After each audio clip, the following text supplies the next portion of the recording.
And the Screen Team is back. We have a full hour of movie reviews for you this evening. My goodness gracious, we've got the very lovely Sabrina J. for this first half hour of movies, and we are reviewing a very cool plethora of films. We're going to be starting off with Wait Until Dark, and then we're going action with Mission Impossible 5.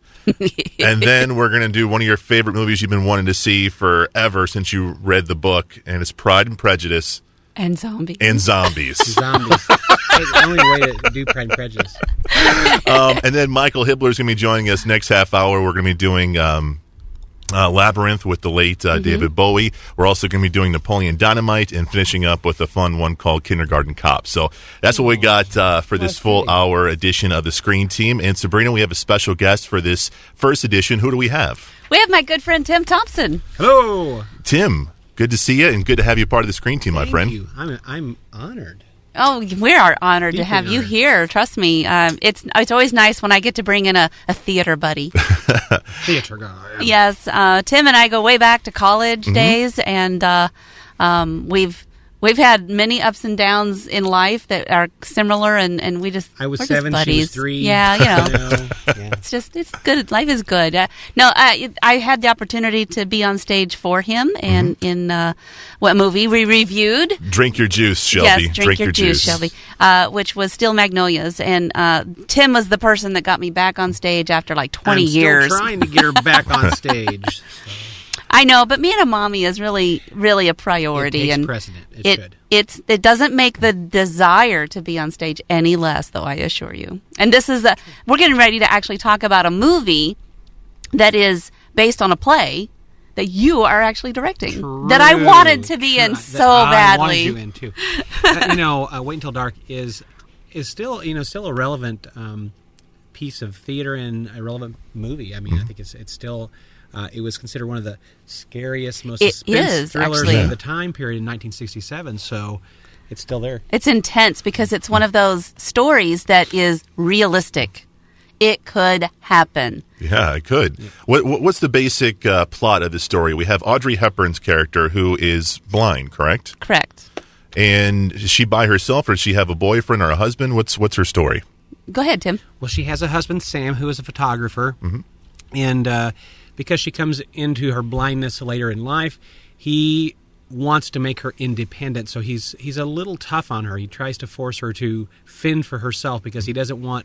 He's gone a lot on photo shoots, and he doesn't want to leave her alone if she's going to be dependent. And so he forces her to do a lot of things, but little does he know how much she will become resourceful and resilient. Right. You don't know how much you can do until you have to do it. Right. Absolutely. So you have her character, but you also have like this side plot going on with some of these shady characters, and why are they trying to break into Audrey Hepburn's apartment? Because of drugs. They have smuggled drugs into the country with a girl who stashed.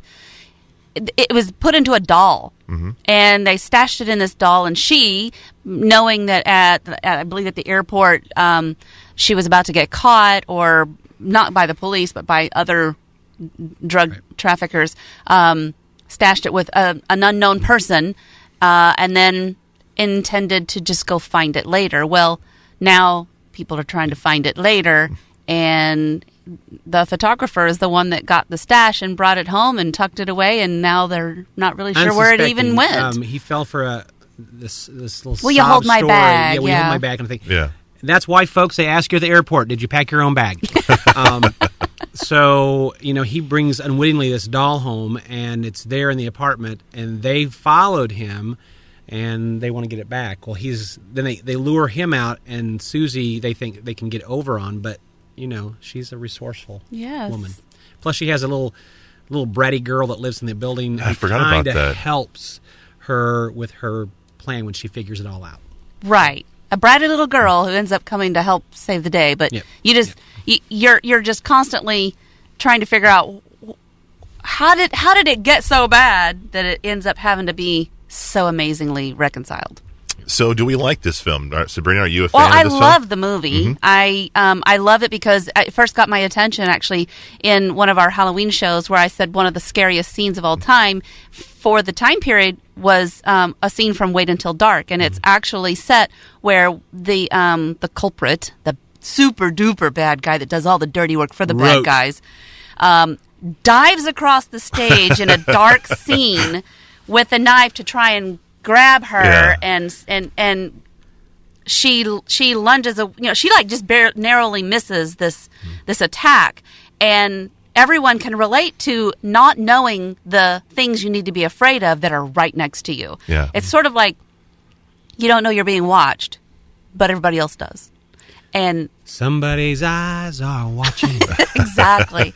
So that's what got my attention. And then when I saw that Tim was actually directing the play at TRC, and then I thought, oh man, I got to revisit this movie. Yeah. And then I want to visit the play. And then, I didn't get to be in the play, but Tim's directing it. And so I'm kind of hoping he'll share with us some information about it. Well, let's talk about the play. When is the production? It opens February 24th. That's a Thursday. And it runs Thursday, Friday, Saturday nights at 7 o'clock. And then Sunday the 27th, it starts at 2 o'clock at Three Rivers College in the main auditorium, and it has a phenomenal cast. It really does. Yeah. Well, let's talk about the cast. Who do you have playing some of the major parts? I have as the principal girl, Alex Jarvis. She is going to graduate this year from Three Rivers, and she's been in like chorus parts and things in our musicals, and she's been great. I didn't know she had it in her, but she auditioned and she blew everybody out of the water. I was like, whoa. It's meant to be. Yeah. So she plays a wonderful, if you can be wonderful and have to survive as a blind person, she's wonderful at it. Then we have the villain, who is Harry Rote Jr. and Sr. That's the character name, and that's Brandon Sindel. And he's a former student at Three Rivers, and he makes us all kind of hairs. Shake it off, man. Yeah. Shake it off. He's a scary guy. We have Lucas Bowling and Alex Jameson, both students at Three Rivers, playing the other two bad guys. And they're not real smart. They're just not real smart. They're kind of, one of them's really not smart and the other is not smart. And so they kind of bumble things, and then in the end, they're more like con men. They are con men, and they're way out of their league with Rote. Rote is an evil guy, and he winds up killing both of them. So, spoiler alert! In a kill him with kindness. Oh, no, I can't say that one. And then we have C.J. Deckard, who plays her husband, Sam, and we've split the role of Gloria between two young ladies here in town, Lauren Robertson, who is a student here in Poplar Bluff, and then a girl from Donovan, actually, Lauren Cosgrove. Cool. Two Laurens. Both of them are spelled differently, and they'll each take 2 nights of the show. Great. Cool. That's kind of cool.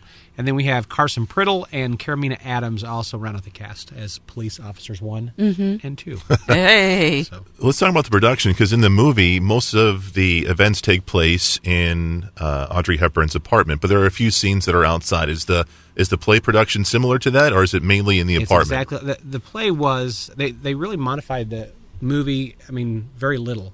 So everything does happen in the apartment. We see some things from the street window, and we're using multimedia for that. So we're getting high tech now. So we'll have things moving outside the window through use of rear projection screens and that kind of thing. Whoa! So, I know we're getting. That's so exciting. Robert Abney is our tech director, and he's phenomenal. He's pretty good. So yeah. Where can folks get tickets? Can they get them ahead of time, or is it mainly just at the door? Well, there are scalpers on most streets now, but if you stop and ask the newspaper guys, that sell the newspapers, no, they won't have them. We have them at the Poplar Bluff Chamber of Commerce, the Student Finance window at Three Rivers College, my office at the Tenon Center, and where else? They can't get them online, but they can call the college and they can purchase them on over the phone in advance, so like a will call. Yeah.